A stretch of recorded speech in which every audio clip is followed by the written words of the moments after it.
Başım vurma şöhretini, şanını, atı vatanımın genci kendini,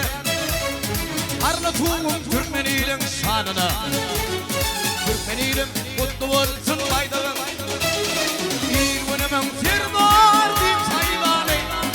adamlığı erkinliği faydanı,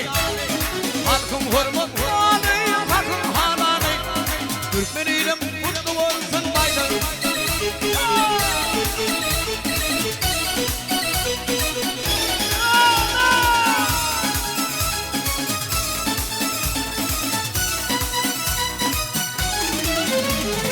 Türkmenlerim bir ağda karadan,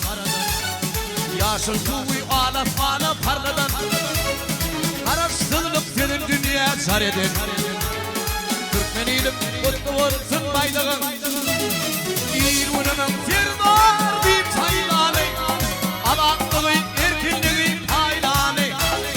hakkım hürmetlanı, hakkım halanı, Türkmenilim mutlu olsun baydağım.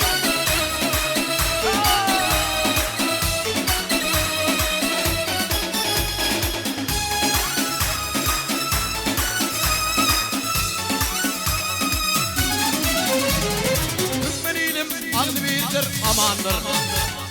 yedi vatan Arnavut'un zamandır, adamlığı erkinliği ayağındır, parlatuğum beyim halkın şanına, İrvanımın firdar bir sayılanı, adamlığı erkinliği faydanı, halkım hürmetlanı, hakkım halanı, Türkmenilim mutlu olsun baydağım.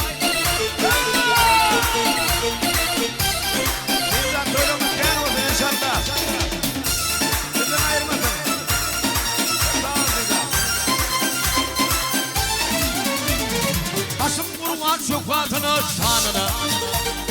atı vatanımın genci kendini, parlatuğum Türkmenilim şanını, Türkmenilim mutlu olsun baydağım, İrvanımın firdar bir sayılanı, adamlığı erkinliği faydanı, halkım hürmetlanı, hakkım halanı, Türkmenilim mutlu olsun baydağım, İrvanımın firdar bir sayılanı, adamlığı erkinliği faydanı, halkım hürmetlanı, hakkım halanı, Türkmenilim mutlu olsun baydağım, Türkmenilim